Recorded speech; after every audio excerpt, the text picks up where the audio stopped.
কিন্তু যারা মাজার নিয়ে বসে আছে, লাফালাফি করতেছে, জিকিরের নামে রং তামাশা করে, আছে না নাই? ওই পানির ভিতরে জ্বললে বাতি, ঝড় বাতাসেও নেভে না। ল্যাংটা বাবার মুরিদ হইলে নামাজ রোজা লাগে না। বাবা হু হু হু লুঙ্গি খুলে দেখে, কথা কয় না খে। এরকম ভণ্ড আছে না নাই? যে পীর সাহেব ডেকে বলবে নামাজ রোজা লাগবে না, ওইটা পীর না, টাটকা শয়তান। পৃথিবীর এমন কোন নবী রাসূল নাই যে নবী রাসূল সালাত আদায় করে নাই। আর আমার দেশের এক শ্রেণীর ভণ্ড পীর বের হয়েছে, ওরা বলে সিজদার মতো একটা সিজদা দিবি, জান্নাত পার হয়ে জাহান্নামের গর্তে পড়বি। আছে না নাই? আছে না নাই? ভণ্ডদের কাছে যাওয়া যাবে? আজকে মাজারগুলো গাঁজা খাওয়ার নিরাপদ আসর। মাজারে গাঁজাতে এমন কায়দায় কলকিতে টান মাইরা ধুয়ে ছাড়িয়ে দেয়, রাস্তায় প্রশাসনের লোকেরা দাঁড়ায় থাকে, দেখে আর বলে ওরসের মনে হয় রান্না চলতেছে। কোথাক্ষণ না গে। এরকম অবস্থা আপনাদের এলাকায় আছে না নাই? তবে এলাকায় কোনো মাজার নাই। বাজান গো, পীর মুরিদি ভালো, হক্কানি আল্লাহওয়ালাদের কারণে দেশে ইসলামের প্রচার হয়েছে। পীর ছিল শাহজালাল, খানকাই পীর রাজপতি বীর, নারাই তাকবীর হুঙ্কার দিয়েছে, গৌর গোবিন্দ ধুতি খুলে পালাইছে। কথা বলেন ঠিক কিনা? পীর ছিল শাহজালাল, শাহ পরান, শাহ মাকদুম, বাইজিদ বোস্তামি, আব্দুল কাদের জেলানি, রংপুরের কেরামতুল্লাহ, বগুড়ার শাহ সুলতান, রাজশাহীর শাহ মাকদুম, বাগেরহাটের খান জাহান আলী, খাজা মঈনুদ্দিন চিশতি রহমতুল্লাহ আলাইহি। বড় বড় আল্লাহওয়ালাদের মাধ্যমে এদেশে ইসলামের প্রচার হয়েছে, এটা নিঃসন্দেহে ভালো কথা।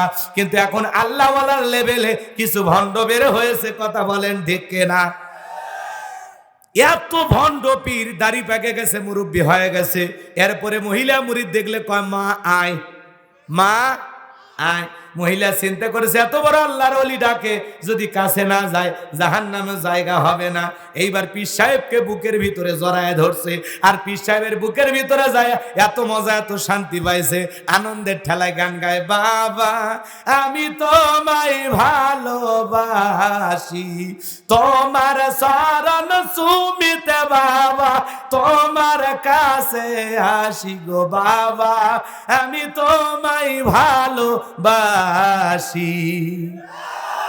যে মহিলা স্বামীকে বাদ দিয়ে পীরের ফাটা পায়ে চুমা খায়, ওই নারীর চরিত্রে ঠিক নাই। কথা বলে ঠিক কিনা? চরিত্রহীন নারী মাজারে যেতে পারে? কথা কন। আপনার বউ মাজারে পীর সাহেবের কাছে, আপনি কি দুর্বল?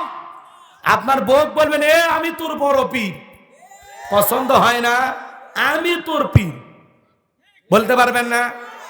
বউকে আয়েশা, ফাতেমা, খাদিজা, হাজেরা, আসিয়া, মারিয়াম এদের জীবনী কিনে দেবেন, যেগুলো বই পুস্তক পড়, জীবন গড়, এগুলো সব জান্নাতি নারী। কথা কন না কেন? এদের মতো হওয়ার চেষ্টা কর, দোয়া করে দে। শোনেন, আমি আমার জীবনে মাহফিলের ইতিহাসে আজকে নওগাঁর মানুষ যে আচরণ করছে, কোরআন আমার সামনে, বিশ্বাস করেন আমার জীবনে কোনোদিন আমার শ্রোতা আমাকে রেখে যায়নি, এইভাবে যায়নি আপনারা যেভাবে গেছেন। এটা খুবই দুঃখজনক বিষয়। এটা আলোচনার মাঝখানে 10 মিনিট বিদ্যুৎ নাই থাকতে পারে, ভেগে যাবেন তাই বলে এত কষ্ট করে বুক ভরা আশা নিয়ে যুবকের আয়োজন করছে, আপনাদের মন চায় না আধা ঘন্টা 1 ঘন্টা সময় দিয়ে যায়? আল্লাহ না করুক এই যে অন্ধকারে পুলিশ যদি আমার কাছে ধরে নিয়ে গেলেন, তা আপনারা যে ভালোবাসা দেখালেন, এরা যাবি, এদেরকে দিয়ে রাজপথ কাঁপান যাবে, এরা ভয়ে আগেই দৌড় মারে। কথা কন ঠিক কিনা? তো যাই হোক, আমি আর কষ্ট দেব না, বেশি কথা বাড়াবো না। মা বোনদেরকে বলতেছি, মা স্বামীকে ভালোবাসবেন। কথা বলেন ঠিক কিনা? এই যে গাজীপুর জোলাই দেখেন, দুনিয়াতে কত স্ত্রী আছে গো, স্বামীকে সহ্য করে না, স্বামীকে টুকরো টুকরো করে হত্যা করে। কিন্তু গাজীপুরের একজন বোন স্বামীকে এতটা ভালোবাসে, স্বামীকে এতটা মহাব্বত করে, ভালোবাসার দৃষ্টান্ত স্থাপন করেছেন। স্বামীকে ভালোবেসে নিজের একটা কিডনি স্বামীকে দিয়ে দিয়েছেন। বলেন আল্লাহু আকবার। আমার এই বোন স্বামীকে এত ভালোবাসেন, গাজীপুরের এই দাম্পত্য তাদের জীবনে ভালোবাসা এত মহাব্বত, এত ভালোবাসা গভীর। স্বামী অসুস্থ হয়ে গেছে, স্বামীর কিডনির সমস্যা, স্বামী মারা যাবে। ডাক্তার বলতেছে স্বামীর কিডনি যদি পরিবর্তন না করা হয় আপনার স্বামী বাঁচবে না। স্ত্রী পরীক্ষা নিরীক্ষা করে দেখে স্বামীর কিডনির সাথে ম্যাচ করেছে। তখন দেখে বলে ডাক্তার ভাই, আমি আমার স্বামীকে নিজের জীবনের চাইতে বেশি ভালোবাসি, আমি চাই আমার কিডনি আমার স্বামীকে দিয়ে দেব, এরপরেও যেন আমার ভালোবাসার মানুষটা জীবিত থাকে। আরে স্ত্রী তখন স্বামীর জন্য কিডনি দিয়ে দিল। আল্লাহর বান্দা, স্বামী স্ত্রী অপারেশন করা হয়ে গেল। আল্লাহর রহমতে এখন স্ত্রী সুস্থ আছে, স্বামীও সুস্থ আছে। চিৎকার মেরে বলেন সুবহানাল্লাহ। এরাই বলে ভালোবাসা, এরাই বলে দায়িত্ব, এরাই বলে সহধর্মিনী, এরাই বলে অর্ধাঙ্গিনী। কথা বলে ঠিক কিনা? এরকম বউ ঘরে ঘরে দরকার, যে বউ স্বামীকে ভালোবেসে নিজের কিডনি দিয়ে দিতে পারে। এমন কি বউ এখন পাওয়া যায়? স্বামীকে এদিক সেদিক হয়ে গেলে টুকরো টুকরো করে হত্যা করে। এক মহিলা দেখলেন না, এই গাজীপুরে এক নারী স্বামীকে ভালোবেসে কিডনি দেয়। এই গাজীপুরে গত 2 বছর আগে এক মহিলা স্বামীকে মেরে 6 টুকরে করে ফ্রিজে ঢুকেছিল। ভালোবাসা কথা কয় না কে? রহিমাও আছে, কটকটিও আছে। কথা কন ঠিক কিনা? ভালো নারীও আছে, আদর্শের নারীও আছে, যারা স্বামীকে নিজের জীবনের চাইতে বেশি ভালোবাসে। কথা বলেন ঠিক কিনা? ওই পুরুষ ভাগ্যবান যে পুরুষ তার স্ত্রী তাকে নিজের জীবনের চাইতে বেশি ভালোবাসে। কারণ স্ত্রীর ভালোবাসা একটা স্বামীর জীবনের সবচাইতে বেশি শান্তির জায়গা। কথা বলেন ঠিক কিনা? কারণ স্ত্রী যদি খালি টক বকে আগুনের মতো খালি বকাঝকা করে, উল্টা পাল্টা কথা বলে, স্বামীর ওপর মানসিক টর্চারিং করে, একটু 19-20 হয়ে গেলে চুনের থেকে পান খসলে যা খুশি তাই বলে গালি গালাজ করে, এমন বউ যারা পাইছে ওরা দুনিয়াতে জাহান্নামে আসে। কথা কন ঠিক কিনা আমার ভাইয়েরা? এই জন্য এরকম একটা বউ দরকার, যে বউ স্বামীর বিপদে ক্যান্সার হলেও ফেলায়া যাবে না, স্বামীর কিডনি নষ্ট হলেও ফেলায়া যাবে না, সুখে দুঃখে স্বামীর পাশে থাকবে, মৃত্যু পর্যন্ত হাতটা ছাড়বে না।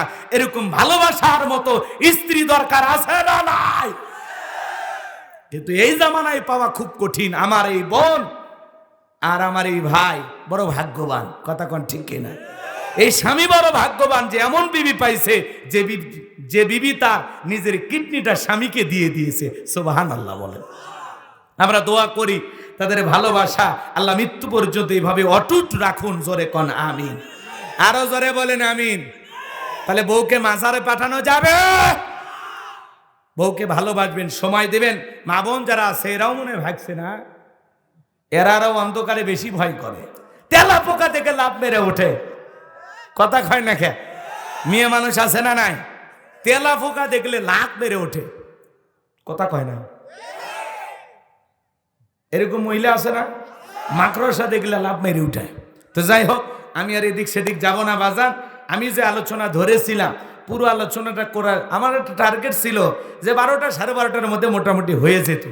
কথাকে বুঝতে পারছেন? তাহলে বাজান গো আমার, সংক্ষিপ্ত কথা শুধু বলে দেওয়া যায় যে কথা বলতে চাচ্ছিলাম।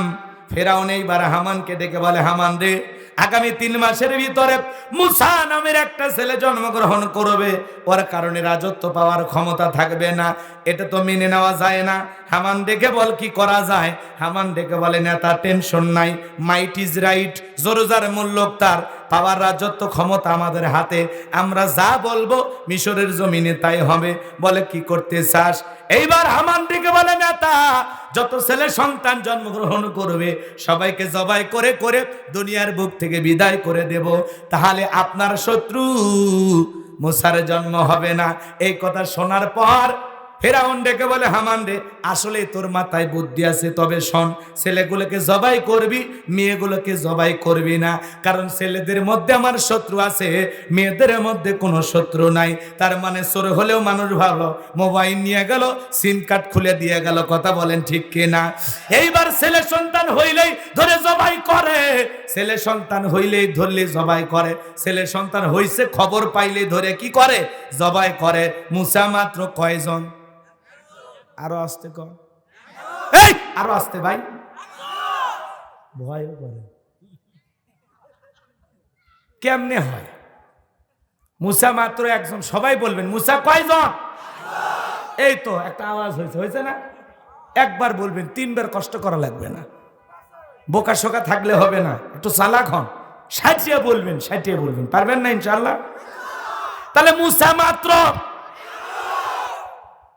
তাহলে জালেমদের কাছে অপরাধ করে একজন, আর জালেমেরা সেই অপরাধের শাস্তি হাজার জনের উপরে চাপায় দেয়, কথা কন ঠিক কিনা?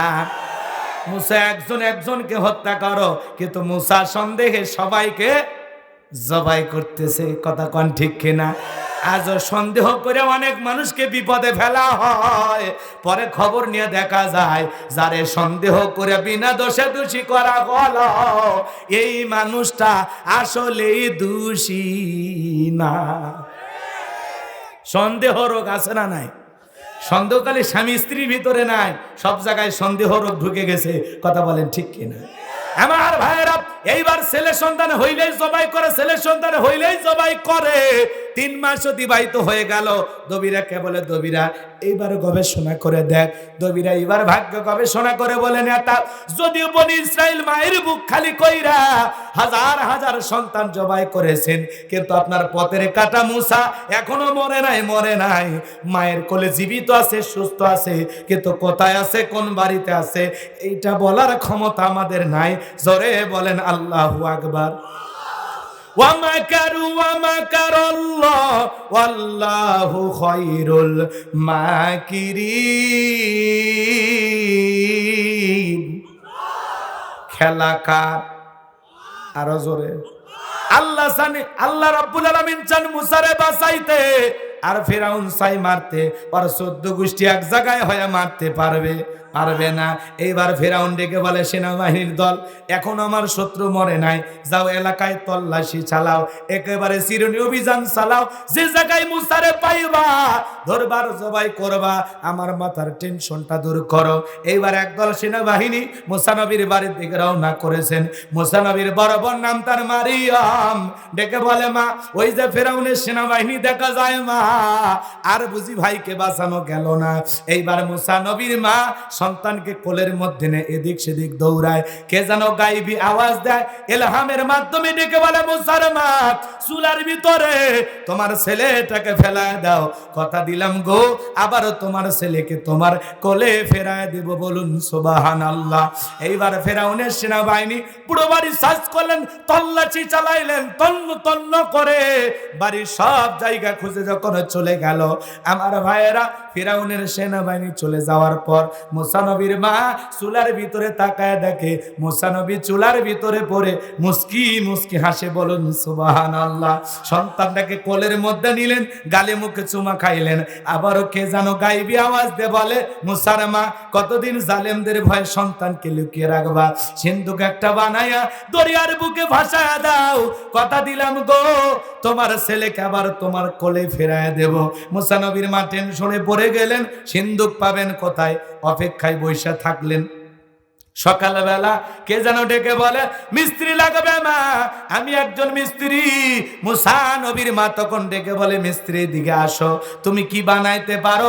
মিস্ত্রি এইবার বলে, মা, আপনি যদি মনে করেন এমন একটা সিন্ধুক আপনার দরকার, যে সিন্ধুকের ভিতরে আপনার সন্তানকে তুলে দরিয়ার বুকে ভাসায় দিবেন, আপনি চাইলে আমি এরকম একটা সিন্ধুক বানাই দিতে পারি। মুসা নবীর মা ডেকে বলে, মিস্ত্রি, তুমি তোমার মনের কথা বলেছো, এইরকম একটা সিন্ধুকে তো আমার দরকার। আমার ভাইয়েরা, এইবার মিস্ত্রি ডেকে বলে আমার কিছু যন্ত্রপাতি আছে, ধার দেবার জন্য পানি লাগতে পারে, আবার পানি না হলেও চলবে, মা ভিতর থেকে একটু পানি নিয়ে আসেন। মুসা নবীর মা এইবার ভিতর থেকে পানি নিয়ে এসে দেখে মিস্ত্রি সুন্দর একটা সিন্দুক বানায়া দাঁড়িয়ে আছে, বলেন সুবহানাল্লাহ। এইবার সিন্দুকটা হাতের মধ্যে দিয়া মিস্ত্রি যখন দৌড়াইতে লাগলেন, মুসা নবীর মা পেছন থেকে ডাইকা বলে, মিস্ত্রি লোহার পয়সা কি নিবা না, কাঠের পয়সা কি নিবা না, তোমার পারিশ্রমিকের দামটা কি নিবা না? মিস্ত্রি ডেকে বলে, মা যারা বিপদে পড়ে আমি তাদের উপকার করি, বিনিময়ে টাকা পয়সা গ্রহণ করি না। আল্লাহু আকবার বলেন। এইবার মুসা নবীর মা ডেকে বলে, মিস্ত্রি এই বিপদের দিনে এত বড় উপকার করলা, লোহার পয়সাও নিলা না, কাঠের পয়সাও নিলা না, তোমার পারিশ্রমিকের দামটাও নিলা না, অন্তত তোমার নামটা বলে যাও, মাঝে মাঝে তোমার কথা মনে হলে আল্লাহর কাছে তোমার জন্য দোয়া করব। মিস্ত্রি ডেকে বলে, মা আমি দুনিয়ার কোনো সাধারণ মিস্ত্রি না, আমি আল্লাহর ফেরেশতা, আমার নাম হলো জিবরাইল। এইবার সিন্ধুকের ভিতরে মুসা নবীকে তুলে দরিয়ার বুকে ভাসা দিলেন। আর মেয়ে মারিয়মকে বলে, মা সিন্ধুকটা ভাসতে ভাসতে কই যায় খবর নিয়ে আসবি। লম্বা কে দেওয়া হয় কোথায়, মসজিদ মাদ্রাসা নাকি স্কুল কলেজে? কথা কয় না ভাই, দোয়া করে দেই। তাও না কয় তিনজন। আমি আগেই বললাম একটু জবাব দেওয়া লাগবে, আপনারা জিম মাইরেন না। ঘুমাইছেন নাকি কথা খরচ করবে চাচ্ছেন না? বিবির কাছে ওয়াদা দিয়েছেন, বিবি রে মাহফিলে যাবো ঠিকই, চিন্তা করিস না, একবারও ঠোঁট খুলবো না, আর আমি যদি কথা না বলি তো তোর কাছে দুর্বল হব না। এরকম কি বইয়ের কাছে ওয়াদা দিয়ে আসছেন নাকি? একটু বিয়ে যারা করনি ভালো আছো, ও করার দরকার নাই, এমনি ভালো আছে। কথা কয় না, কত জ্বালা ও আমরা টের পাচ্ছি। সামনে যায় কথা অনেক বাকি আছে, তোমাদেরকে নিরাশ করব না, তোমাদের জন্য স্পেশাল ওয়াজ মাথার মেমোরির মধ্যে সেভ করা আছে। খালি আগে আলটা বান্ধে নিবার দাও, পরে শেষা শুরু করেছি। লিল্লাহে তাকবীর। হ্যাঁ একটু কথা বলেন। তাহলে বলেন তো বাজান, রবের জ্ঞান শিক্ষা দেওয়া হয় কোথায়, মসজিদ মাদ্রাসা নাকি স্কুল কলেজে? ভালো করে বুঝবেন বাজান গো আমার। তাকায় দেখেন বাজান, ছোট্ট বাচ্চা মাদ্রাসায় পড়ে, 5-7 বছর বয়স, 8-10 বছর বয়স, কি সুন্দর বৈশা পেশাব করে, ঢেলে কুলুপ ব্যবহার করে।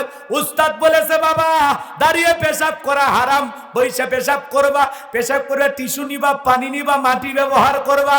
খবরদার খবরদার বাবা, পেশাব থেকে কখনো অপবিত্র থাকবা না, পবিত্রতা অর্জন করবা। কারণ পেশাব থেকে পবিত্রতা অর্জন না করার কারণে অনেক মানুষকে কবরের শাস্তি ভোগ করা লাগবে।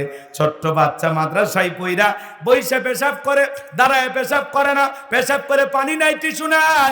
আর কত ছেলে কলেজ ইউনিভার্সিটিতে পড়াশোনা করে, এলাকায় সে পালসার নিয়ে ঘোরাঘুরি করে, যখন পেশাবের চাপ দেয় গাড়িটা ব্রেক কইরা কুকুরের মতো দাঁড়িয়ে থাকে, সেন্টার টান দিয়ে পেশাব করে, বসেও না, টপ টপ করে ওই জায়গায় পরে, টিস্যু নেয় না। কথা কন না কে? মাদ্রাসায় পড়া বাচ্চাগুলো এরকম করছে দেখছেন? এক পিচ্চি বাচ্চা স্কুলের ব্যাগ কাঁধে আছে, বলে আমি কেজিতে পড়ি, তাই নাকি? বলে পিচ্চি পেশাব করতেছে আর লিখতেছে। আমি তখন বললাম, বাবা তোমার স্কুলে কি তোমাকে আদব কায়দা শেখায় না, বৈশা পেশাব করতে হবে?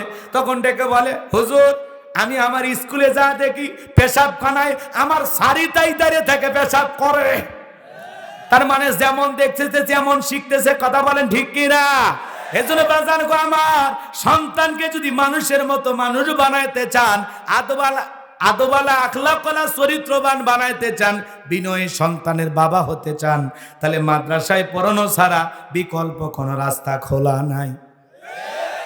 ছোটবেলায় মাদ্রাসায় পড়াবেন, কোরআন হাদিসের জ্ঞান শিক্ষা দেওয়ার পরে সে যদি ডাক্তার হয়, আদর্শ ডাক্তার হবে, ডাক্তার নামের কসাই হবে না। কথা বলে ঠিক কিনা?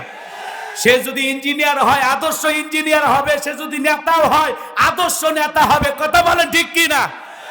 আপনি ছোটবেলা আগে মাদ্রাসায় পড়ান, মাদ্রাসায় পড়ায় যে আলেমই বানাইতে হবে এমনটা না। ডান হাতের যেমন দরকার আছে, বাম হাতেরও তেমনি দরকার আছে। কথা বলেন ঠিক কিনা? হ্যাঁ, ছোটবেলায় মাদ্রাসায় পড়াইয়া কোরআন সুন্নাহর জ্ঞান দিয়ে অন্তরটাকে পরিষ্কার করেন, আলো ঢুকে দেন ভিতরে আগে। কিসের আলো? রবের জ্ঞানের আলো। কথা বলেন ঠিক কি না? এজন্য আল্লাহ পাক বলেন ইকরা বিসমি রাব্বিকাল্লাযী খলাক, পড়ো তোমার রবের নামে যিনি তোমাদেরকে সৃষ্টি করেছেন।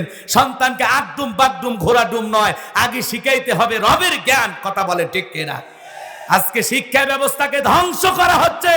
নতুন কারিকুলামের ভিতরে এমন কিছু ঢুকানো হচ্ছে, বাচ্চারা নাকি স্কুলে যায় ডিম ভাজি শিখবে।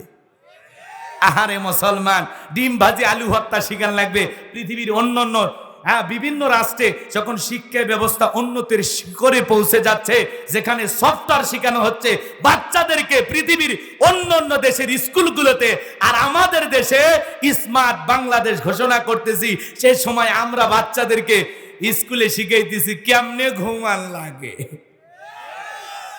ক্লাসরুম হয়ে গেছে এখন বেডরুম। একটা মেয়ে ঘুমাইতেছে, বলে আমি ক্লাস 7-এর ছাত্রী, এখন আমি কিভাবে ঘুমাইতে হয় আপনাদেরকে দেখাচ্ছি। কথা কয় না। এই একটা মেয়ে পিচ্চি থাকতে 5-7 বছর 10 বছর বয়স, ওর মা যদি না থাকে, ও নিজে বিছানাপত্র, চাদর বালিশ কেমনি কি করে রাখা লাগে। আমার ছোট্ট মেয়ে 6 বছর বয়স, ও এখন সব পারে। কথা কয় নাকি? আজকে ডিম ভেজবের গেছে, যাই ওর মা করছে না মা, ফস করে ওই তেল ছিটে আসবে, কষ্ট পাবি। কয় না আমি ডিম ভাজবো। 6 বছর বয়স, ও রান্না শিখতে চাচ্ছে। এটা কি স্কুলে বই পড়ে শেখা লাগবে? কথা কন না কে? আপনার দাদি বই পড়ে শিখছে? আপনার দাদির হাতের যে রান্না এখনো মুখত লাগে আছে না? কথা কন না কে? আমার দাদি যখন বেগুন দিয়ে ইলিশের ঝোল রান্না করতো, আহারে জিভায় পানি চলে আসছে। কথা কন ঠিক কি না? আমার মা কি রান্না শেখেনি? ওনারা বলতেছে না, এখন এগুলো দরকার আছে। শিক্ষা ব্যবস্থাকে ধ্বংস করা হচ্ছে। যেগুলোতে বাচ্চা কাচ্চা দুর্বল সেগুলো শিখান। ওরা এখন ডিম ভাজি শিখাবে, কেমনে ঘুমান লাগে, বিছানাপত্র কেমনে করা লাগবে, এগুলো শিখাচ্ছে। আবার ঘুমের পরে অনুভূতিটা কেমন হয়? কথা কয় না কে? হাই রে মুসলমান, শিক্ষার নামে আজকে আমাদের সন্তানদেরকে নিয়ে তামাশা করা হচ্ছে। আর অভিভাবকেরা যখন আন্দোলন করতেছে, দেশের শিক্ষামন্ত্রী বলে এরা কুচিং বাণিজ্যের সাথে জড়িত। কথা কয় না? উনি বলতেছে এগুলো সব অসাধু, এনারা কুচিং এদের বন্ধ হবে। আমরা এমন শিক্ষা ব্যবস্থা তৈরি করছি, বাচ্চাদের আর জীবনে কুচিং করা লাগবে না, প্রাইভেট পড়ানো লাগবে না। আল্লাহু আকবার কোন। কষ্ট লাগে, বুকটা ফাটে যাচ্ছে এগুলো। তারপরে জীবন ও জীবিকা এই নতুন চ্যাপ্টার খোলা হয়েছে, সাবজেক্ট বোঝেন না? এটার ভিতরে এগুলো ঢুকে দিয়েছে। আবার স্বাস্থ্য সুরক্ষার নামে কি ছেলে মেয়ে যুবক যুবতী হলে দেহের কি কি পরিবর্তন হয়, মনের অবস্থা তখন কেমন, কার সাথে বন্ধুত্ব করবে, কিভাবে চলাফেরা করবে, মেয়েদের মাসিক হলে তখন কি ব্যবহার করা লাগবে, এগুলোর ছবি বই পুস্তকে দেওয়া হচ্ছে। আল্লাহ এ জাতির মানুষকে হেদায়েত দান করুন। জোরে বলুন আমিন। বাচ্চারা ইংলিশে দুর্বল, কিভাবে তাদেরকে ইন্টারন্যাশনাল ভাবে আন্তর্জাতিক ভাবে এগিয়ে নিয়ে যাওয়া যায়, তাদেরকে বেশি করে ইংলিশে গুরুত্ব দেওয়া যায়, অঙ্কে গুরুত্ব দেওয়া যায়, যেগুলো সাবজেক্ট নিয়ে বাচ্চারা বেশি ভয় করে সেগুলো শিখান বাদ দিয়ে। যুবক যুবতী ও তখন মনের অবস্থা উথাল থাকে না, পাতাল থাকে। এমনি অনলাইন দুনিয়া, আজকে বাচ্চারা বই পুস্তকে পড়াই নাই, সব পড়া মোবাইলে। কথা কয় না কে? এখন মোবাইলে পড়তেছে নাকি ভিডিও গেম খেলতেছে, না পাবজি খেলতেছে, নাকি অশ্লীল ভিডিও দেখতেছে, বাচ্চাটা পর্নোগ্রাফি দেখতেছে কিনা অভিভাবকেরা কি বোঝে? আজকে এগুলো দুঃখের বিষয়। আল্লাহ এ জাতিকে হেদায়েত দান করুন। জোরে বলুন আমিন। এ কথাগুলো বলাতে আপনারা বিরক্ত হয়েছেন? হন, আমার কিচ্ছু করার নাই, এটা বলা দরকার। এই যে গত বছরে ঢুকেছিল মানুষ বান্দর থেকে আসছে, যারাই ঢুকেছে এরা বান্দরে জন্মা। কথা কন না কে? ওরা বান্দরের বাচ্চা, আমরা মানুষের বাচ্চা। কথা কন ঠিক কিনা? আমাদের বাবা মানুষ ছিল, বান্দর নয়। কথা কন না কে? এই ডারউইনের মতবাদ আমাদের উপরে চাপায়ের চেষ্টা করা হচ্ছে। এরা গুগল বিজ্ঞানী, কথা কন ঠিক কিনা? ওটা ধরা খাইছে, প্রতিবাদ করা হয়েছে, শিক্ষা ব্যবস্থা থেকে ওই চ্যাপ্টার আউট হয়ে গেছে। এখন প্রতিবাদ করা হবে, এই দুইটা সাবজেক্ট আমরা চাই না, কথা কন ঠিক কিনা? কারা কারা চান না হাত তুলে দেখান, লিল্লাহে তাকবীর। এ বাচ্চা ডিমবাজি শেখানোর জন্য স্কুলে পাঠাবো, গান বাজনা অভিনয়, হাত নামান। বাচ্চার পরীক্ষা কি? অভিনয় করতেছে, একটা অভিনয় করলে নাকি এটাই পরীক্ষা। আল্লাহ, শিক্ষা ব্যবস্থাকে ধ্বংস করা হচ্ছে, কথা কন ঠিক কিনা? ওনাদের যুক্তি কি? যে না, এগুলো কুচিং বাণিজ্য যারা করে, আমরা নতুন কিছু ঢুকাচ্ছি যাতে কেউ আগেই বলে না দিতে পারে, প্রশ্নবর্ত আগে ফাঁস হয়ে যায়, বোঝেন না? এগুলোর থেকে বাঁচার জন্যে।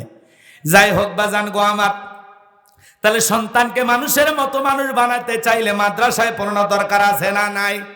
এজন্য আল্লাহ পাক বলেন, ইকরা বিসমি রাব্বিকাল্লাযী খলাক, পড়ো তোমার রবের নামে যিনি তোমাদেরকে সৃষ্টি করেছেন। এই আয়াতের ভিতরে রব শব্দ আছে না নাই?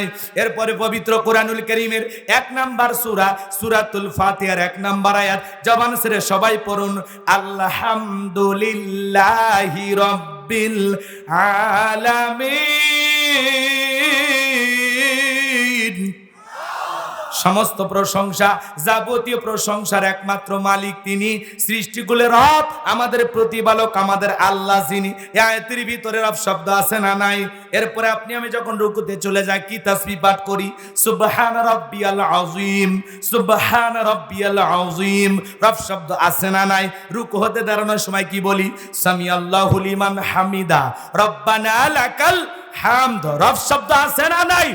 এরপরে মাথাটা নত করে যখন সিজদায় চলে যায়, সিজদায় গিয়ে কি তাসবিহ পাঠ করি? সুবহান রাব্বিয়াল আ'লা, সুবহান রাব্বিয়াল আ'লা। কথা বলে না কেন? সুবহান রাব্বিয়াল আ'লা। কিছু মানুষ খালি দেখবেন এমনি খালি শব্দ সুবহানাল্লাহ কয় না, সয়াবিনের তেল কয়, আল্লাহ ভালো জানে।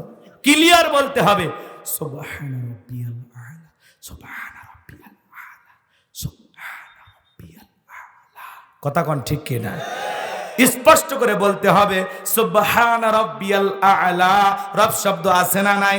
নামাজের সালাম ফিরানোর পর যখন আল্লাহর কাছে মুনাজাত করি, দোয়া করি, কি বলি? রব্বানা আতিনা ফিদ দুনিয়া হাসানাতাও ওয়া ফিল আখিরাতি হাসানাতাও ওয়া কিনা আযাবান নার।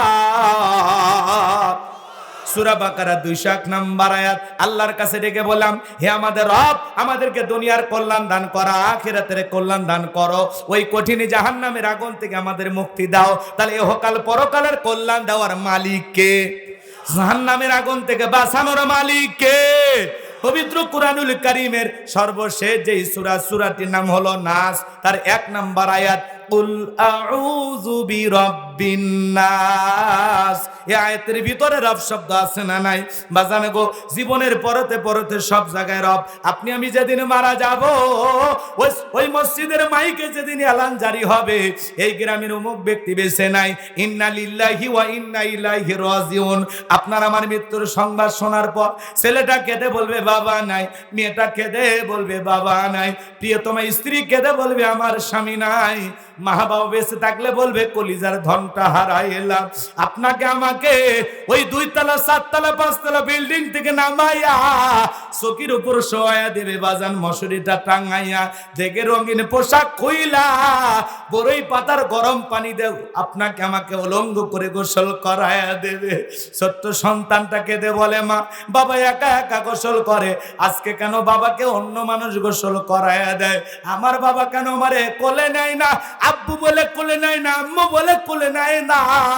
মা তখন সন্তানকে বুঝাইতে পারে না, মা তখন নিজের ভাষা হারিয়ে ফেলে। ছোট্ট সন্তানগুলো হাউমাউ করে কান্নাকাটি করে।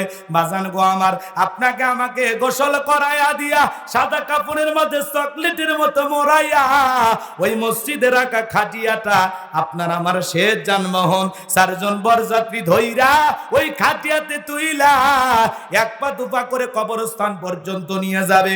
কবরে 3 জন ব্যক্তি নামবে বাজান গো আমার, ওরা নেমে আপনার আমার লাশটা কবরের ভিতরে শায়িত করবে। কবরে লাশটা রাখার পর দূর আকাশে একটু একটু দেখা যায়। এরপরে যখন কবরের ভিতরে বাঁশের বিছানা বিছায়া দেবে, ছিদ্রগুলো দিয়ে হালকা একটু কবরের ভিতরে আলো বাতাস প্রবেশ করবে। এরপরে যখন কবরের উপরে মাটি দেওয়া হবে, কবরটা হয়ে যাবে অন্ধকার। এরপরে আত্মীয় স্বজন যখন কবর থেকে চলে আসবে, ওদের পায়ের আওয়াজ কবরে থাকা ব্যক্তি শুনতে পাবে, চিৎকার মেরে ডেকে বলবে, একা রাইখা যাও না, আমাকে সঙ্গে নিয়ে যাও, আমাকে একা রাইখা যাও না। কবরে থাকা ব্যক্তির চিৎকার দুনিয়ার কেউ শুনতে পাবে না। যেই কবরের ডানে মাটি বামে মাটি, মাটির ভাবে বিছানা, ওপরেতে বাঁশের ছাউনি, কবর নাম তার ঠিকানা। আমার নবীজি ডেকে বলেন যে কবরে চলে গেল, তার চাইতে অসহায় আর কেউ নাই। বিশ্বনবী তার পবিত্র জবান দ্বারা হাদিস শরীফের ভিতরে বলেছেন, ক্বালা ক্বালা রাসূলুল্লাহ সাল্লাল্লাহু আলাইহি সাল্লাম, ইন্নামাল কুবুরু রাউযাতুম মিন রিয়াদিল জান্নাহ আও হুফরাতুম মিন হুফারিন নার, রাওয়াহু তিরমিজি। বিশ্বনবী ডেকে বলেন, যে ব্যক্তির আমল ভালো, মৃত্যুর সঙ্গে সঙ্গে আল্লাহ রাব্বুল আলামিন তার কবরটাকে জান্নাতের বাগান বানায় দিবেন। বলুন সুবহানাল্লাহ। আর যে ব্যক্তির আমল খারাপ, আও হুফরাতুম মিন হুফারিন নার, তার কবরটা হবে জাহান্নামের আগুনের গর্ত। নবীজি আমার এক জায়গায় বসা, জিবরাইল এসে বলেন, নবী গো, এই মুহূর্তে একটা আওয়াজ হইলো, আপনি কি শুনতে পাইছেন? আমার নবী বলে, হ্যাঁ শুনতে পেয়েছি। জিবরাইল ডেকে বলেন, নবী গো, আজ থেকে 70 বছর আগে আল্লাহ রাব্বুল আলামিন জাহান্নামের গর্তের মুখে পাথরটা ছেড়ে দিয়েছে। এই মাত্র জাহান্নামের তলদেশে পাথরটা পৌঁছাইলো। তাহলে চিন্তা করেন বাজান, একটা পাথরও যদি জাহান্নামের গর্তের মুখে ফেলে দিলে 70 বছর সময় লাগে নিচে পড়তেন জাহান্নামের তলদেশে পৌঁছাইতে। আল্লাহ না করুক, আল্লাহ না করুক, আপনার আমার গুনাহের কারণে, অপরাধের কারণে আসমান জমিনের মালিক বেজার হইয়া একবার যদি জাহান্নামের গর্তের মুখে ফেলে দেয়, আপনার আমার কিন্তু বাঁচার কোনো উপায় নাই। ওই জাহান্নামের আগুন বড় কঠিন। একবার যদি কারো দেখে জাহান্নামের আগুন লাইগা যায়, কলিজাটা পুরে ছাই হয়ে যাবে। বাজান গো আমার, সহ্য করার শক্তি আপনার আমার কারো নাই। দুনিয়ার আগুনের চাইতে জাহান্নামের আগুনের যন্ত্রণা হলো 70 গুণ বেশি। ইন্নাহা সাআত মুস্তাকাররা ওয়া মুকামা, নিশ্চয় আবাসস্থল হিসাবে, বসতির জায়গা হিসাবে ওই জাহান্নাম কত না নিকৃষ্টতম একটা স্থান। জাহান্নাম সুখের জায়গা না, যন্ত্রণার কারখানা। বাজান গো, জাহান্নাম নিয়ে আজকে আমি আলোচনা করার সময় পাবো না। ওই কবর বড় কঠিন জায়গা। সেই কবরে আপনাকে আমাকে সবাইকে যেতে হবে। ফামাই আমাল মিসকাল যাররাতিন খায়রান ইয়ারা ওয়া মাই আমাল মিসকাল যাররাতিন শাররান ইয়ারা।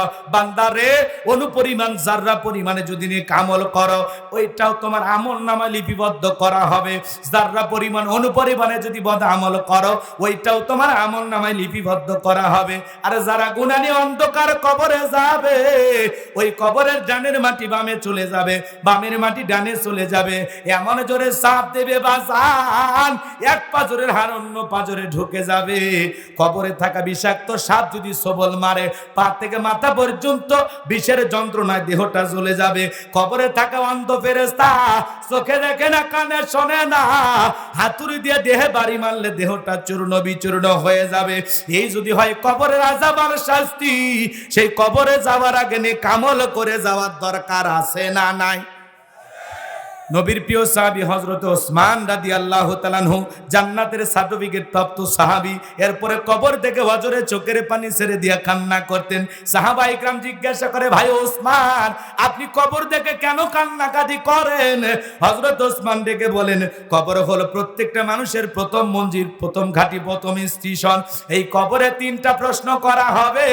যে সঠিক উত্তর দিতে পারবে, তার মিজান ফুলসিরাতে কোনো টেনশন নাই। যে উত্তর দিতে পারবে না, তার বাঁচার কিন্তু কোনো উপায় নাই।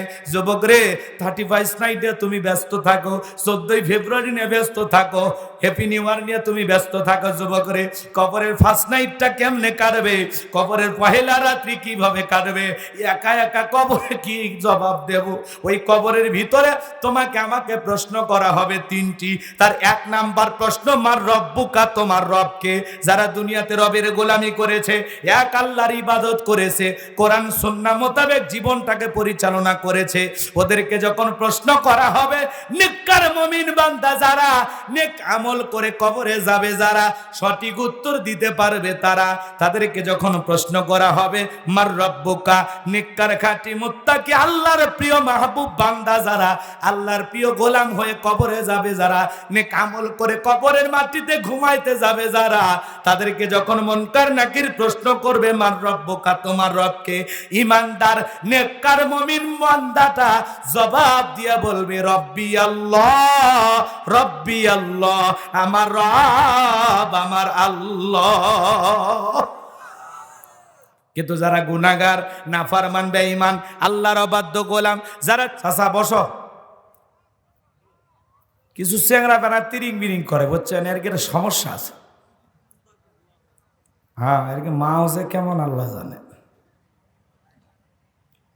ভাইরা আমার, যে কথা বলতে চাচ্ছিলাম বাজান গো আমার, যারা নাফরমান গুনাহগার আল্লাহর অবাধ্য গোলাম, যারা বলেছে খাও দাও ফুর্তি করো দুনিয়াটা মস্ত বড়, যারা আমোদ প্রমোদে মেতেছিল, ওই কবরের ভিতরে তাদেরকে যখন প্রশ্ন করা হবে মার রব্বুকা, যারা শয়তানের ধোকায় পড়ে, শয়তানের ওয়াসওয়াসায় পড়ে হাজারা গুনাহের সাগরে ডুব দিয়েছিল, ওদেরকে যখন প্রশ্ন করা হবে মার রব্বুকা, তারা উত্তর দিতে পারবে না। উত্তর দিতে পারবে তারা নেক আমল করে কবরে যাবে যারা, উত্তর দিতে পারবে না তারা গুনাহ করে অন্ধকার কবরে যাবে যারা। তাহলে নেককারেরা প্রশ্নের উত্তর দিতে পারবে, বদকার গুনাহগার এরা উত্তর দিতে পারবে। ওসমানের মতো সাহাবী কবরের সলজবের ভয়ে টেনশনে থাকে, আর আমরা কবরের পাশ দিয়ে যাই গান বাজাইতে বাজাইতে। এ কথা বলেন না কেন? সকালবেলা কবরে লাশ রেখে আসে, বিকেল বেলা ওই জায়গায় যা 5-6 জন বসে জুয়া খেলে। কথা বলেন না কেন? আগেকার মানুষ কবর দেখে তাও ভয় করতো, এখনকার মানুষের তো ভয় ডর উঠে গেছে। কথা বলেন না কেন? কবর কঠিন জায়গা, কবর কিন্তু জায়গা ভালো না। আগেকার মা বোনেরা 7 দিনে ওই কবরের ধার দিয়ে যায় না, এখন সকালে কবর দেয়, বিকেল বেলা যে পাতা ঝাড় দেয়। কবরের ভয় নাই, কিন্তু মনে রাখতে হবে কবর কিন্তু জায়গা ভালো না। কবর তাদের সাথে ভালো ব্যবহার করবে যারা ভালো মেডিসিন, ভালো নেক আমল করে কবরে যাবে, কবর তাদের সাথে ভালো। কিন্তু যারা গুনাহ নিয়ে যাবে, কবরের শাস্তি যে কত প্রকার আপনি আমি কল্পনাও করতে পারবো না। কথা বলেন ঠিক কিনা? 6 দিন পরে নখ কষে যাবে, 9 দিন পরে চুল, কবর গায়ের সামান নিতে কইরো না কেউ ভুল। কবর জায়গা ভালো নয়, কবর জায়গা ভালো নয়, কবর জায়গা ভালো নয়, কবর জায়গা ভালো নয়। আমল দিয়ে কবর গৃহ সাজিয়ে নিতে হয়। 17 দিনে পেট পেটেছে যে পোকার খাদ্য হবে, 60 দিন পরে ঘুষ তাকাবে না, কঙ্কাল পরে রবে। 17 দিনে পেট পেটেছে যে পোকার খাদ্য হবে, 60 দিন পরে গোশ তাকাবে না, কঙ্কাল পরে রবে। 90 দিনে হাড়গুলি সব, 90 দিনে হাড়গুলি সব আলাদা হয়ে রয়। কবর জায়গা ভালো নয়, কবর জায়গা ভালো নয়। আমল দিয়ে কবর গৃহ সাজিয়ে নিতে হয়। দেহের চেয়ে অহম বড়, লোভ লালসার পাহাড়, হিংসায় জ্বলে বিবেক হলো নফসের কালোয়া। দেহের চেয়ে অহম বড়, লোভ লালসার পাহাড়, হিংসায় জ্বলে বিবেক হলো নফসের কালোয়ার। হামান কারণ সবারই এই, হামান কারণ সবারই এই পরিণতি পরিচয়। কবর জায়গা ভালো নয়, কবর জায়গা ভালো নয়। আমল দিয়ে কবর গৃহ সাজিয়ে নিতে হয়। কথা বলেন ঠিক কি না? আমার ভাইরা ভালো করে বোঝেন। তাহলে কবরে 1 নম্বর প্রশ্ন, মার রব্বুকা, তোমার রবকে। উত্তর দিতে পারবে তারা রবের গুলামি করে কবরে যাবে যারা। কথা বোঝেন না? আর উত্তর দিতে পারবে না তারা যারা শয়তানের ওয়াসওয়াসায় পড়ে গুনাহের সাগরে ডুবেছিল। যারা আল্লাহর অবাধ্য ছিল, নাফরমান ছিল, এরা উত্তর দিতে পারবে? তাহলে কবরে 1 নাম্বার প্রশ্ন, মার রব্বুকা, রব শব্দ আছে না নাই? তাহলে জীবনের পরতে পরতে সব জায়গায় রব, এই রবকে বুঝাইতেছি বাজান, কষ্ট হচ্ছে আপনাদের, একটু মনোযোগ দিয়ে শোনেন। তাহলে আল্লাহর ডেকে বলেন ইন্নাল্লাযীনা ক্বালু রাব্বুনাল্লাহ, নিশ্চয়ই যারা বলে আমি তাদের রব, আমাদের রব কে? আরেকবার জোরে বলেন, আমাদের রব কে? এই পৃথিবীর জমিনে আল্লাহ পাক যখন অনেক মানুষকে জিরো থেকে হিরো বানায়, একটু ক্ষমতা রাজত্ব দেয়, নিজেকে আনা রব্বুকুমুল আলা বলে দাবি করেছিল, এই পৃথিবীর জমিনে একজন জালেম শাসক, এর নাম হলো ফেরাউন। জোরে বলেন কি নাম? এর বাল্যকালে নাম ছিল কাবুস। এ ছিল একটা ভবঘুরে যুবক। ভবঘুরে যুবক মানে বোঝেন না? যারা এলাকায় কোনো কাজকর্ম পায় না, ভবঘুরে যুবক, খালি ভো ভো করে খালি ঘোরে ঘোরে ঘোরে, এরকম একটা যুবক ছিল ফিরাউন। আমাদের সমাজে ভবঘুরে যুবক আছে যারা ইয়াবা, ফেন্সিডিল, গাঁজা, মদ খায় গাছত ধাক্কা মেরে কয় ভাইজান সাইদ দেন। বউ যদি দরজা খোলে, অমুকের বাপ তুমি ঢোলকা, কয় মা তুই বুঝবো না, আজ একটু বেশি পরিমাণে মাল খাসি। এরকম নিশাখোর সন্তান আছে না নাই? সন্ধ্যা হলে ঘরের দরজা বন্ধ করে জিকির করে ইয়াবা ইয়াবা ইয়াবা। মা বাবা চিন্তা করে, বাবারে এটা কিসের ট্যাবলেট? জ্বর, সর্দি, কাশ, গলা ব্যথা। কয় কিচ্ছু বোঝার দরকার নাই, টাকা দে নইলে তোর মাথা ফাটাবো। পিতা মাতা যখন বাধ্য হয়ে টাকা দেয়, জন্মের কি কিনে খাবি খা। কথা কর না, নিশাকর থাকে না? কথা বোঝেন নাই মনে হয়। যুবক রে, ভালো করে কথাগুলো বোঝার চেষ্টা করো, যে কথা বলতে যাচ্ছিলাম। এই ফেরাউন ছিল ভবঘুরে যুবক। মাদক সেবন করা যাবে না। যারা মাদক সেবন করে, নিশাদ্রব্য পান করে, এরা কোনোদিন ভালো স্বামী হতে পারে না, ভালো বাবা হতে পারে না, ভালো স্ত্রীর স্বামী হতে পারে না, ভালো সন্তান হতে পারে না, ভালো পিতা হতে পারে না, সমাজের মানুষের চোখেও ভালো হতে পারে না। যারা নিশাদ্রব্য পান করে, মানুষ এদেরকে বলে টোকায়। যারা মাল খায়, ওদের নাম কি? টোকায়। টোকায়। মানুষ ওদেরকে ভালো নজরে দেখে। জোরে বলেন দেখে। এজন্য যুবক রে, মাদককে না বলুন, মাদককে না বলুন। মাদক সেবন করা যাবে, জায়েজ না হারাম? যারা শরাব পান করি, মদ পান করি, এদের জন্য জান্নাত হারাম। কথা বলেন ঠিক কি না? বিদায় 2-4 দিন যদি ভুল করে খায়া থাকো, তওবা করে ফিরে আসো, আল্লাহ হেদায়েতের পথে কবুল করুন। এ যুবক, ওই মাদক সেবন করে যেই টাকা পয়সা খরচ করিয়া ইয়াবা, ফেন্সিডিল, হিরোইন, মদ, গাঁজা, আফিম, এই জিনিসগুলো যে খাও, এই টাকাটা যদি জমায়ে রাখতে পারো, আর যদি 12টা মাসে ওই টাকা জমায়ে বউকে 12টা 3 পিস কিনে দিতে পারো, অন্তত জীবনে 12টা বাসরাত পাওয়া যাবে। কথা কয় না? মেয়ে মানুষ খুশি হলে কত রং দেখায়, কথা কন ঠিক কিনা? হ্যাঁ, ওই টাকা জমায়ে বউ বাচ্চার মুখে হাসি ফুটাও। আল্লাহ যুবকদের হেদায়েতের পথে কবুল করুন। জোরে বলুন না আমিন। আমার ভাইয়েরা, এই ফেরাউন ছিল ভবঘুরে যুবক। এর নাম ছিল কীর্তি। ভালো করে বোঝেন, কীর্তিদের তরফ থেকে নাম ছিল রামশিস। আর মিশরের বাদশা হওয়ার পর উপাধি নাম হলো ফেরাউন। আর বাল্যকালের নাম কি বললাম? কাবুস। কাবুস। ভালো করে বোঝেন বাজান।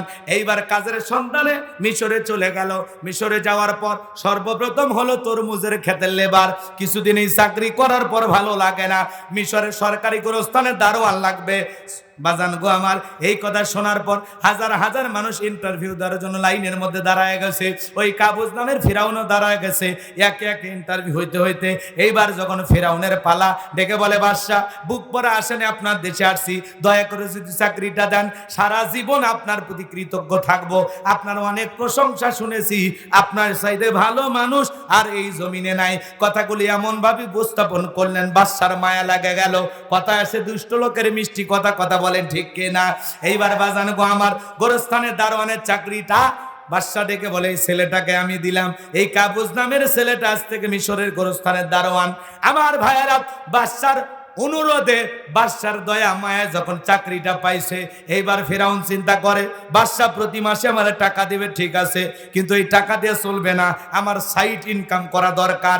এইবার যারা গোরস্থানের ভিতরে, মিশরের সরকারি গোরস্থানে লাশ দাফন করতে আসে, ওদেরকে ডেকে বলে, শোনো, লাশ প্রতি একটা করে দিরহাম দেওয়া লাগবে, না হলে আমি লাশ দাফন করতে দেব না।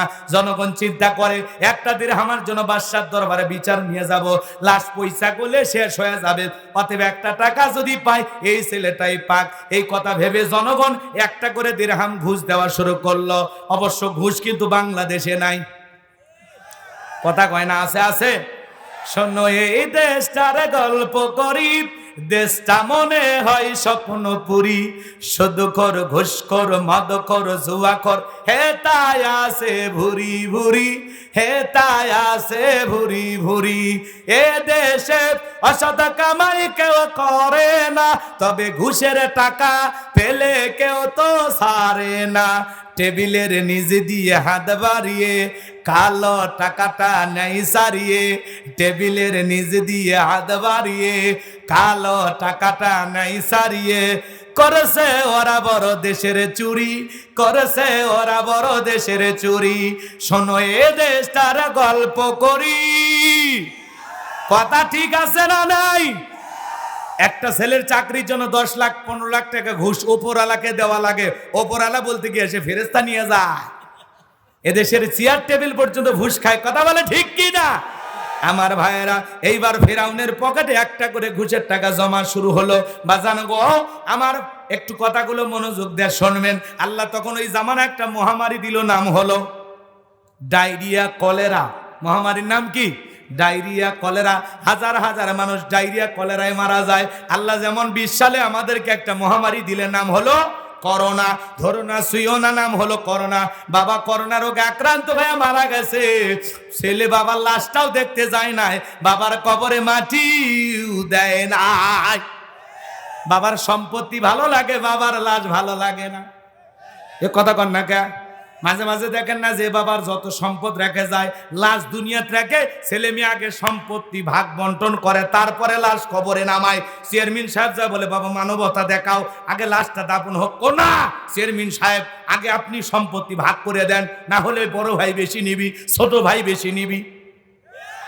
কথা কন ঠিক কিনা?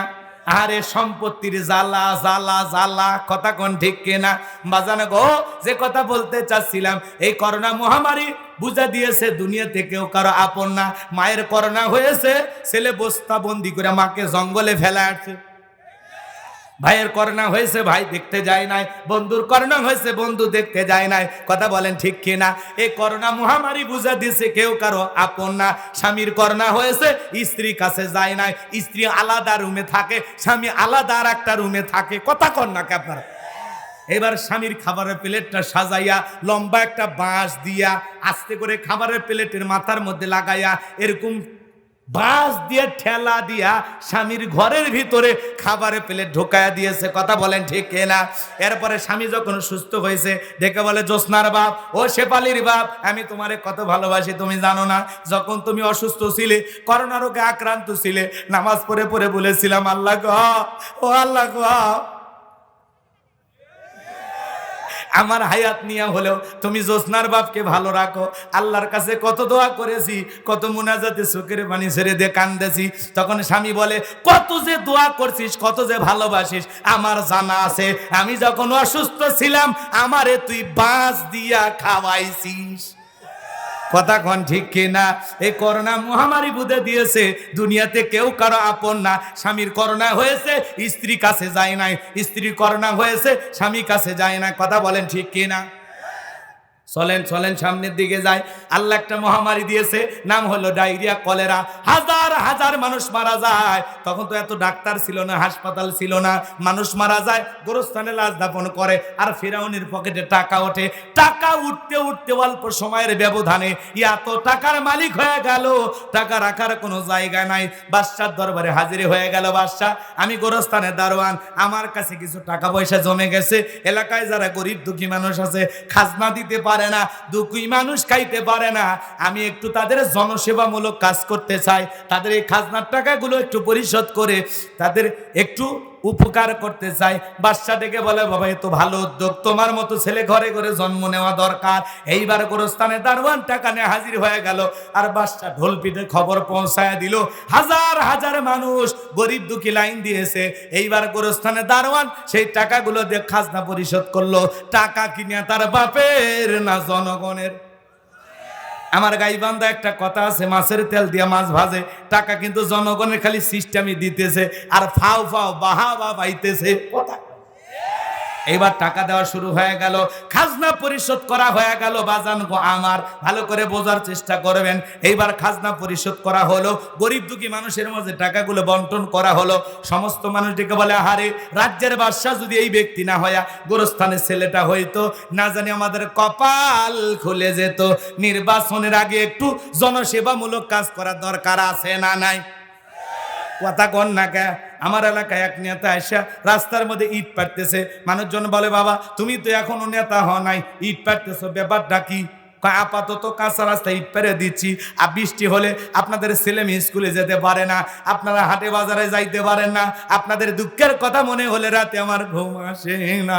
আপাতত ইট পেরে দিয়ে গেলাম, আর ভবিষ্যতে আমার মার্কায় যদি চুল মেরে এলাকার নেতা বানায় দিতে পারেন, আমার 1 নাম্বার টার্গেট এ কাঁচা রাস্তা পাকা করে দেব।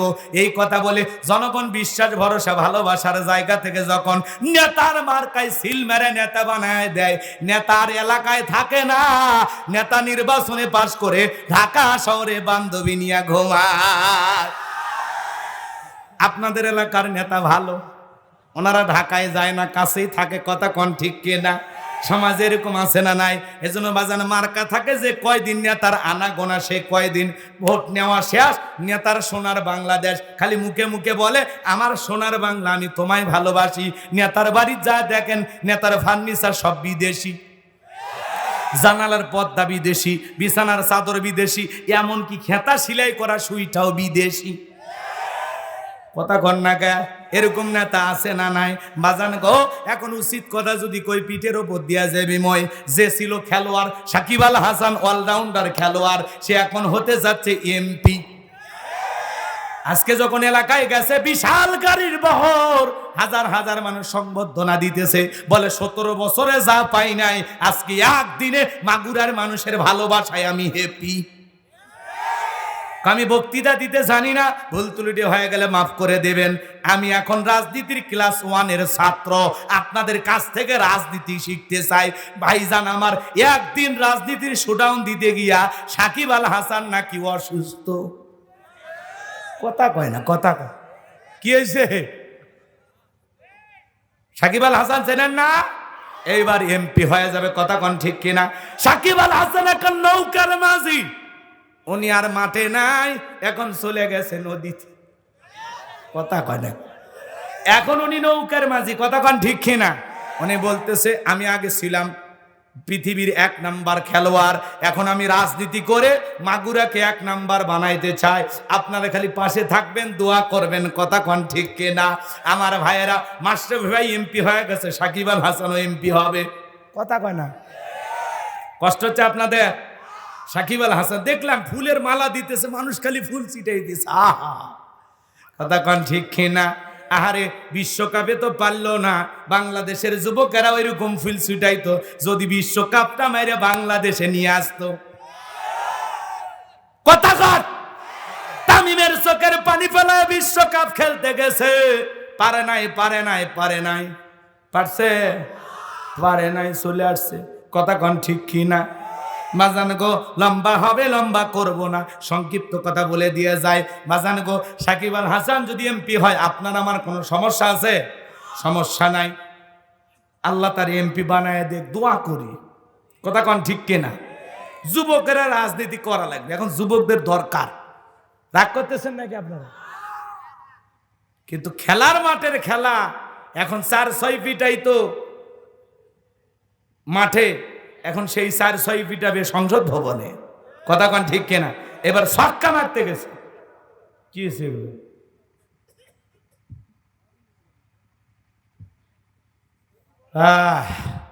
কষ্ট হচ্ছে আপনাদের মনে হয়? বাজান গো আমার, আমি লম্বা করব না।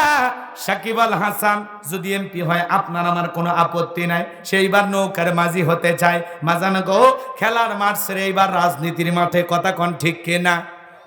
সেদিন ওবায়দুল কাদের সাহেব বলেছেন সাকিব এখন রাজনীতি করতে চায়, কোনো সমস্যা নাই। কথা কন ঠিক কিনা?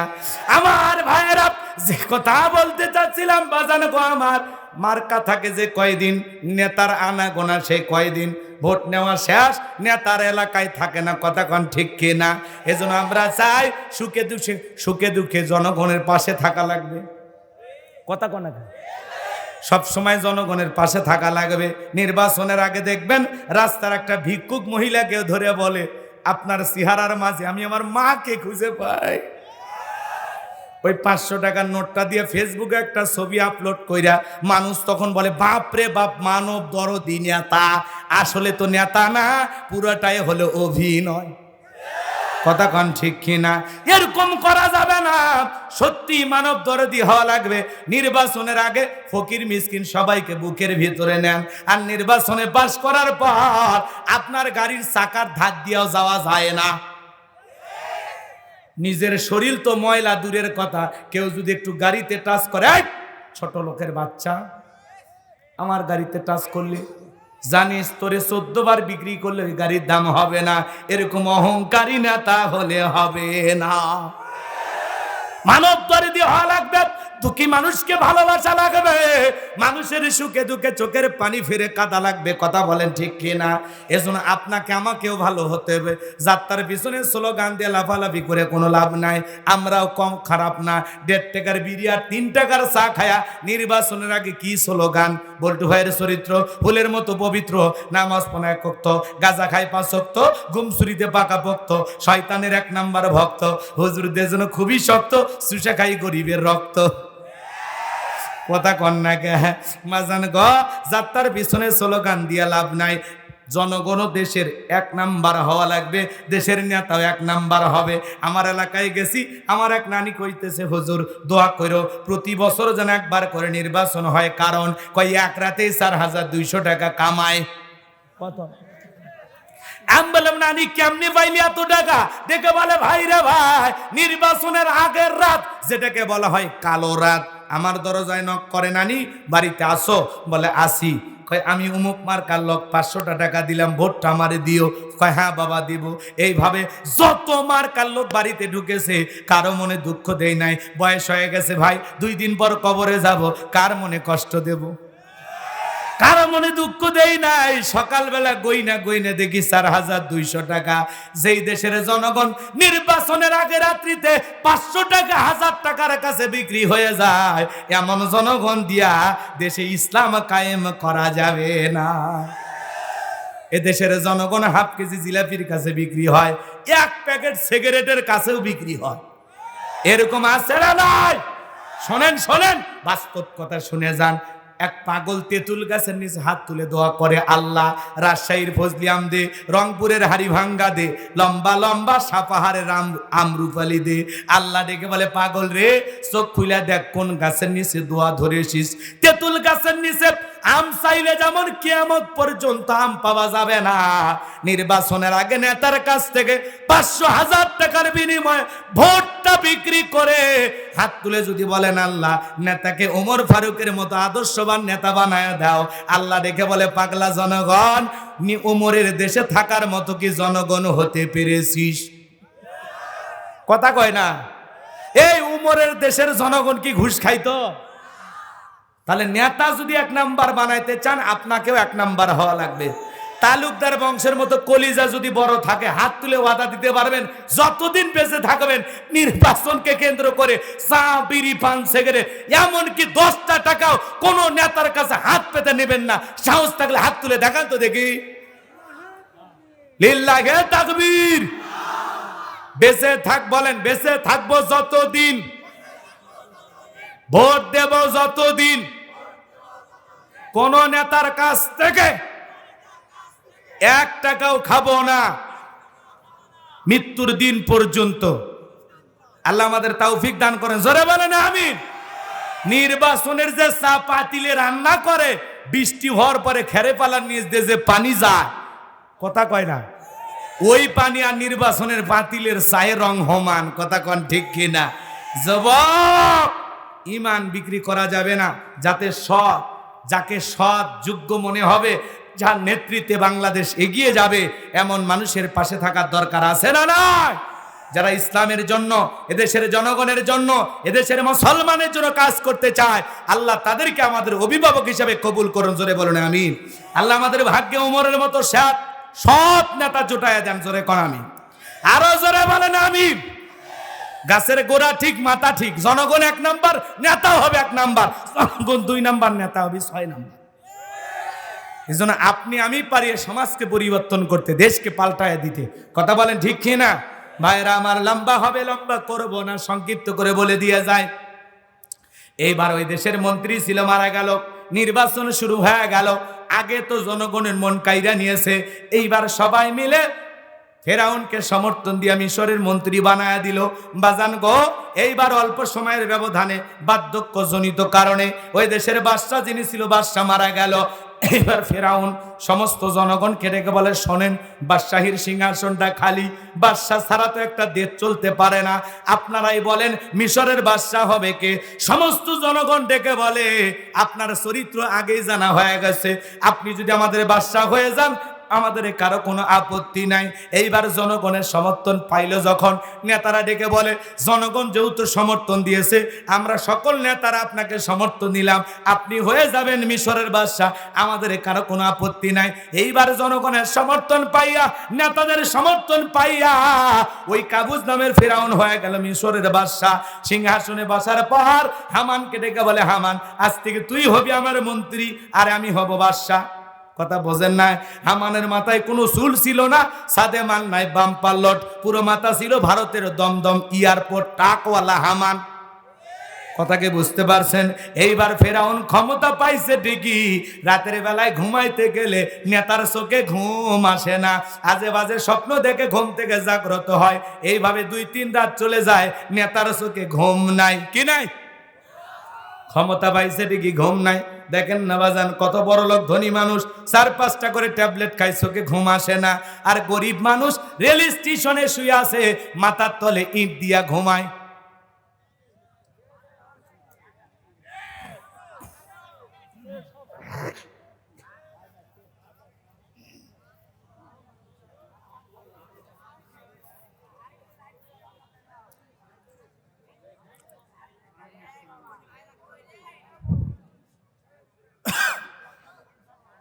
দুইবার 2 খাইনি করে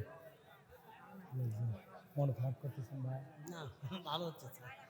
এরকম সচেতনমূলক বক্তব্য না দিতে হবে, বসে মনে ঠিক আছে। মানুষ আপনি যারা বলেন ঠিক আছে, মানুষ চা খাবে, নেতারাও তো অনেক খাবে, নেতাদের পড়তে খালি হয়, পরে তো টাকা তুলবে, মানে বাণিজ্যিক হয়ে গেছে। হ্যাঁ হ্যাঁ,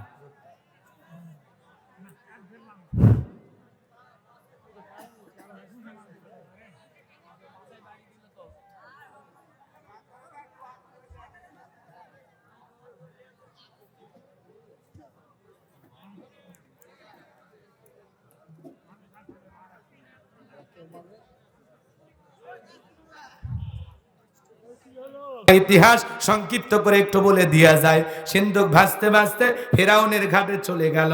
ওই দিন বিকেল বেলা ফেরাউন তার প্রিয়তমা স্ত্রী আসিয়াকে নিয়ে আসছে সমুদ্র সৈকতে হাওয়া খাইতে। ফেরাউন কাফের হওয়ার পরেও মাঝে মাঝে বউকে নিয়ে বিনোদন করতেন। মার হাওয়া কন।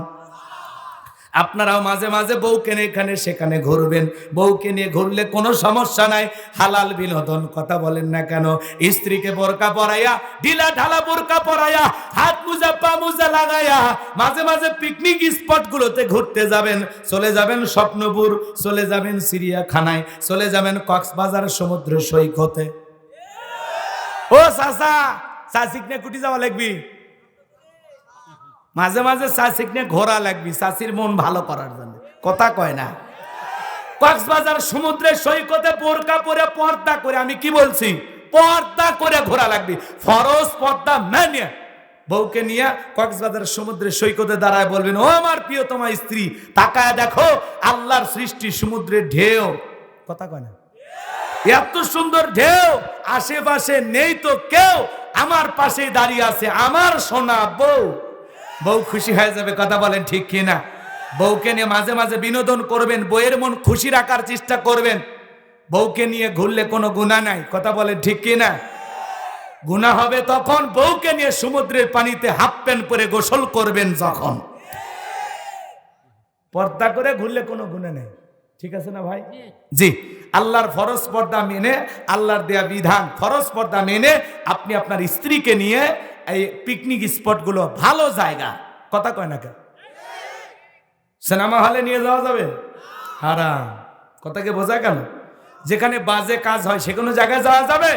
ভালো জায়গায়, যেখানে ভদ্রলোকেরা যায়, রুচিশীল জায়গায় যাওয়া লাগবে। কথা বোঝেন না? যাওয়ার মধ্যে কম বেশি আছে।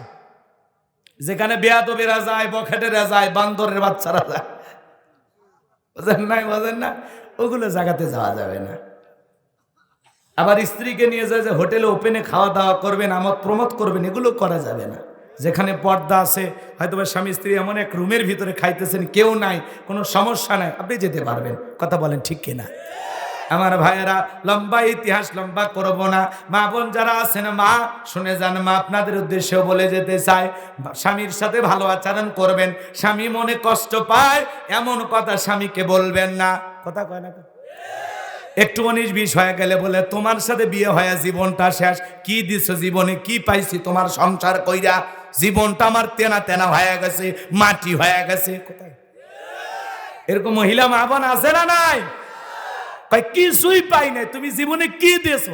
এত দিছেন, হিসাব করে দেখলে 12 ভরি সোনা হবি, কমপক্ষে 550 পিস 3 পিস শাড়ি তোলা আছে, তারপরে বলে কিচ্ছু পাইনি। তার মানে মহিলারা এরকমই।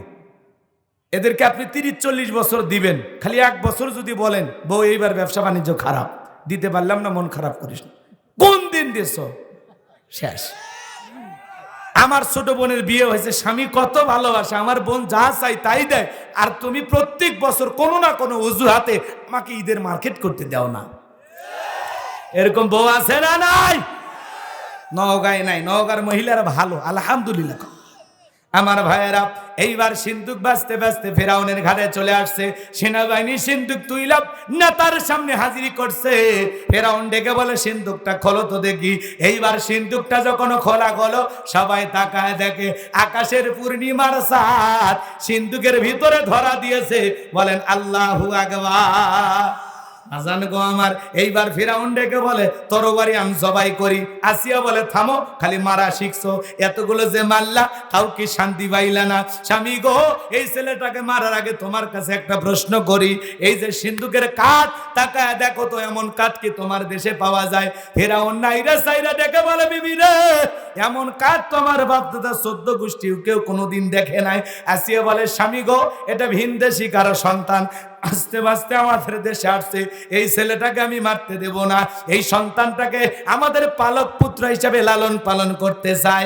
ফিরাউন তখন চিন্তায় পড়ে গেল, বিবি কোনোদিন কোনো কিছু চায় নাই, আজকে যেহেতু বায়না করেছে, ঠিক আছে যা, এতগুলো মারলাম, মুছে খুঁজে পাইলাম না, একটা ছেলেকেই বউ পালতে চায়, পালক পুত্র হিসেবে যা তোরে দিয়ে দিলাম। অনেক কঠিন স্বামীও বইয়ের কাছে দুর্বল হয়ে যায়। কথা বলেন ঠিক কিনা?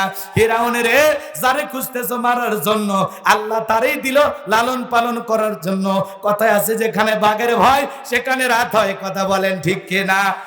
এইবার আসিয়া বলে, ছেলে দিলে হবে না, রাজ্যের মধ্যে ঢোল পিটা খবর পৌঁছায় দাও, ফেরাউনের ছেলে সন্তান যে দুধ পান করাবে, মাসে মাসে তার বেতন দেওয়া হবে। বাজান গো, এইবার হাজার হাজার মহিলা লাইন দিয়েছে, পয়গাম্বরকে কোলে নিয়া, মুসা নবীকে কোলের মধ্যে নিয়া স্তন খুলে মুখ লাগায় দেয়। নবী মুসা কোনো মহিলার স্তনে দুধ পান করে না।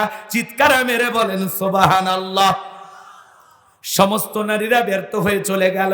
ওই যে নবী মুসার বড় বোন নাম হলো মারিয়ম, ডেকে বলে, রানী আসিয়া, এমন একটা মহিলার খবর আমার কাছে আছে, যে কোনো সন্তান তার দুধ পান করতে পারে, তাই নাকি? বলে, হ্যাঁ, কই? এইবার 2 জন লোক পাঠায় দেওয়া হলো। মুসা নবীর মাকে ফিরাউনের দরবারে নিয়ে আসা হলো। মুসা নবীর মা ফিরাউনের দরবারে আসার পর মুসা নবীকে কোলের মধ্যে নিয়া স্তন খুলে যখন মুখ লাগায় দিয়েছে, নবী মুসা আলাইহিস সালাম মায়ের স্তনে দুধ খাওয়া শুরু করেছে। বলুন সুবহানাল্লাহ। এইবার আসিয়া ডেকে বলে, আপনার বেতন ডাবল, থাকার কোয়ার্টারে ফ্রি। মুসা আলাইহিস সালামের মা ডেকে বলে, ও রানী আসিয়া, সন্তানকে যদি দুধ পান করাতে চান, আপনার বাড়িতে নয়, সন্তান থাকবে আমার বাড়িতে।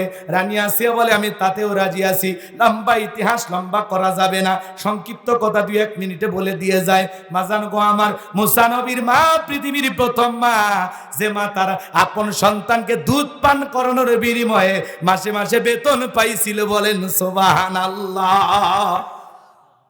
এইবার মুসা নবীকে দুধ পান করানো শেষ হয়ে গেল, চলাফেরার বয়সে উপনীত হয়েছে। আসিয়া একদিন ফিরাউনের কোলে দিয়া বলে, নাও সন্তান একটু কোলে নাও, মানুষ দেখলে মনে করবে ছেলে তোমার না। দেখবেন মা বোনেরা যখন রাগান্বিত হয়, মাথা গরম হয়ে যায়, তখন সন্তান কোলে নিয়ে এসে বাপের কোলে দেয়। সামলাও তো, ধরো তো, একটা ক্যাসেট হয়েছে প্যাপো ভ্যাপো, ভাল লাগে না। বাপু যেমন খারাপ হয়েছে একটা তেমন খারাপ, সব রাগ স্বামীর উপর ঝাড়ে, আছে না নাই? সন্তান ভালো হলে তখন বলে মা যে ভালো, আর সন্তান খারাপ হলে বাপের মতো খারাপ, বাপের কোনো কিছু বাদ দেয়নি, বাপ একটা একটা কথা কয় না, কথা কয় না। হ্যাঁ, খারাপ হলে বাপের মতো হয়েছে, আর ভালো হলে মা ভালো, মা ভালো, মায়ের সব গুণ পাইছে, আর খারাপ হলে বাপের সব দোষ পাইছে। কথা কন ঠিক কি না?